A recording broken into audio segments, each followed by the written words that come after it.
Hello and welcome to today's video. This video is number 8 in the video series, and what we're going to do is take the simple example that we created in the last video and make it run a little bit better. And the way we're going to do that is we're going to store our character array, so we're going to store our animations in program memory rather than in runtime memory.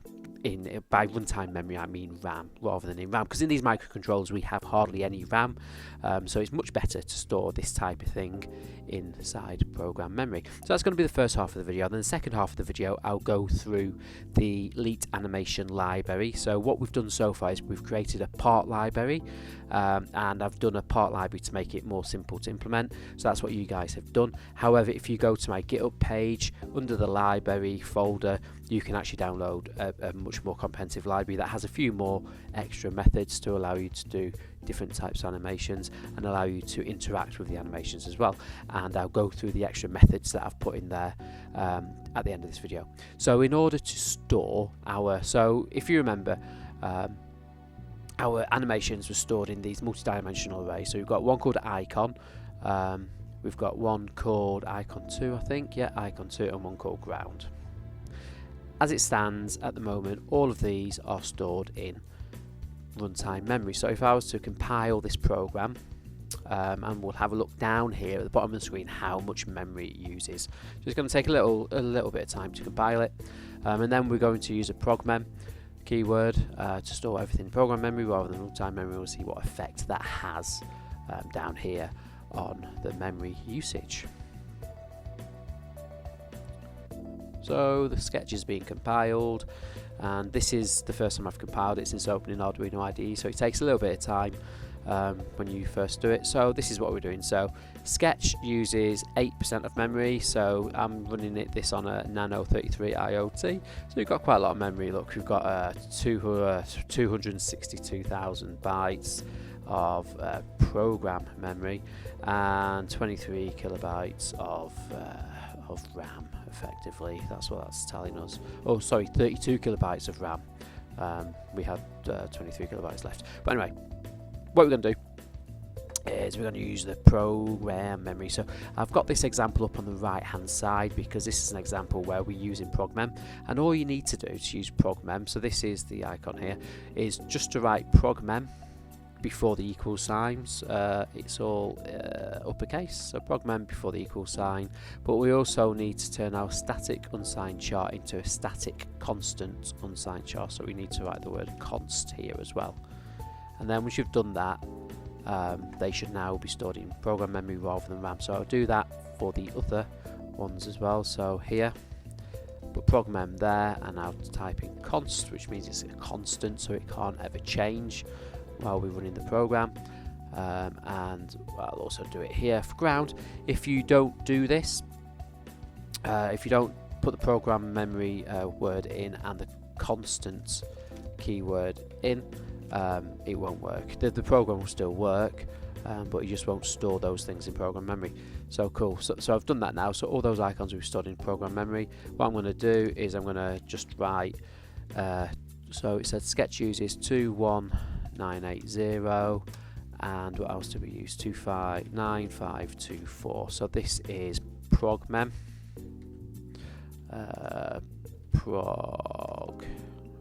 PROGMEM, and this is RAM. So that's what it was before we typed in the PROGMEM keyword there and constant there for the icons. Now we'll compile it and we'll see how much memory we take up.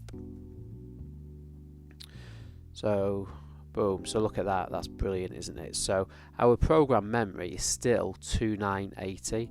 That's because of the way we've implemented this code. So they were being stored in program memory anyway and in RAM, but now we're just storing them in program memory. So program memory is not going up, it's still 21980, which was the same as before. However, if you look at our dynamic memory, which is the one we're bothered about because that's the expensive one that we don't have a lot of, we've only used 5536. So 5536, which is 16%. Before, if you remember, it was at 29%. So we've nearly halved the amount of RAM that we're using. So I've done that just to show you how we can make the program more efficient, and by storing our animations because they're constant and they're never going to change. By storing them in program memory, we free up a lot of RAM, a lot of dynamic memory to be used for other things, because when you program these microcontrollers you probably run out of dynamic memory first. So that's that done. Now I'm going to show you the completed library in GitHub. So this is the library here that I'm showing you, and this is the header file. So this is the header file, and what this header file is doing is it's pretty much telling us all the different methods that we have in our library. So we've got more methods in this library, and as you can see, so the old library went to about here, get high, I believe, from the top of my head. Then I've added these extra ones. So I've got is complete, to reset, move x, move y, bar end x, bar end y, and reset any. So what these pretty much do, so is complete, that pretty much returns a boolean value, and it returns a true value if the animation has completed. So if you've got a 4-frame animation and all 4 frames has ran, when the 4th frame runs, you get a true value being returned from that. That could be useful if you wanted to run the animation, then move it, run the animation, then move it, depending on what kind of effects you're looking to have. Then the to reset returns a boolean value, so either true or false. So to reset will return false if the x and y end coordinates haven't been met. It will then return a true value if the x and y end coordinates have been met. So that tells you whether or not you need to reset your animation if you want to play it again. So for instance, you could have an animation going on, and if you just wanted to play the animation once, you wouldn't reset the animation. If you wanted to play the animation multiple times, or you wanted to loop the animation, you would call the to reset method, and when the to reset method is equals to true, you would then call the reset any method, which will reset animation, allowing it to loop. If you didn't want it to loop, you wouldn't reset the animation, and that allows us to just play animations once if you want to play them. So you can put them in a while loop, which they'll block your code, but they'll just play once. So for instance, if you have a splash screen, a splash animation, so when you turn on your microcontroller you wanted a logo to be animated when it was turned on, you would not reset that. You could stick that in your main program loop rather than in your setup function of your code, and you would not bother to reset the animation, and you wouldn't bother to call the to reset method because you don't want it to loop.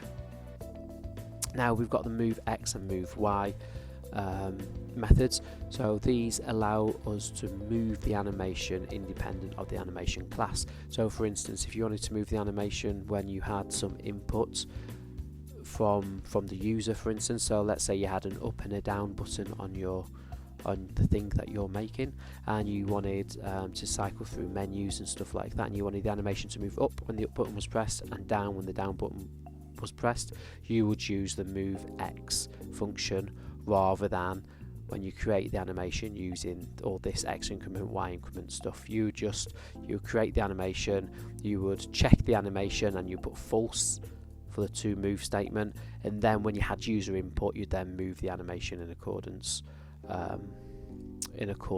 with these. So void move x, so that's meaning moving the x plane. And then the argument is how many pixels you want the animation to move by, or move y, it means moving the y plane, and then the argument is again how many pixels you want it to move by. And then we have bar end x, bar end y. So again, you can use them to see if we have met the x or the y end position. So bar end x will return false all the time unless the end x coordinates have been exceeded. Once the end x coordinates have been exceeded, that will return true. Bar end y will return false until the end y coordinates have been exceeded. Once the end y coordinates have been exceeded, that will return true. And that is just a way to see if your animation is finished, so you can use them in an if clause instead of using to reset, or this is mainly there so you can check the x plane independently of the y plane. So for instance, you might have an animation playing, and you might want something to happen when the end x coordinate has been reached. So because your x and your y coordinates can work independently of one another, you would then use this. You'd then have that in an if statement saying that when bar end x, do something else. So you, for instance, you might want a bird walking across the screen, then when it gets to the end x coordinate, you might want another sprite to appear on the screen, like a cloud or a sun, or the dragon would then fly across, or something like that. But that's how you'd do that. You'd use this here. And then reset Annie is what we talked about before. That is the animation being reset pretty much. So you'll call the reset Annie function if you wanted to reset the animation. So normally that will be when the animation is finished, and you know if the animation has finished by calling the toReset. If the toReset returns a true value, then we know the animation is finished, so you then reset the animation. Or you might want to reset the animation when something else happens. So for instance, you might want to reset it when certain user input happens. You might want to reset it when a counter counts up to a certain number or something like that. But that's how you do that. You do that through the reset Annie function. And then we've got all these, don't really need to know about these. So if we then go and have a look at the library, at the CPP file, this is what it looks like now. So you can look at this in your leisure, but we've got all these. They're just simple methods returning values within the class at the end of the day. One thing that I did have to do is I had to comment this out, because this bit of code here was creating bugs within the animation class. So when animations was played, so when you play an animation, when the end of the animation was detected, bar end y and bar end x, will then restart the animation from the start position. And that was causing issues where we would restart it from the start position, but the very last frame to be played would also be from the start position, or from the end position, sorry. So you'd have like a flashing effect, and it looked pretty bad. So I got rid of that, and that's why I put in the reset Annie function, put that in there, and that function there replaces that pretty much. So when you're using this library, if you want your animations to loop, you have to reset the animation in order to allow that to happen.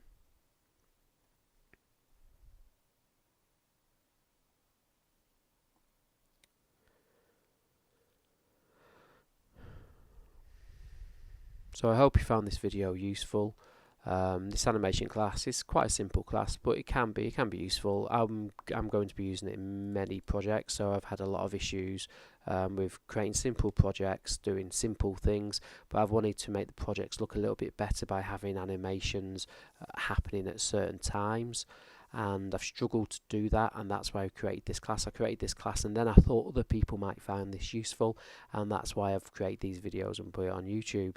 I hope you have found it useful, and if you've got any comments, just leave the comments below.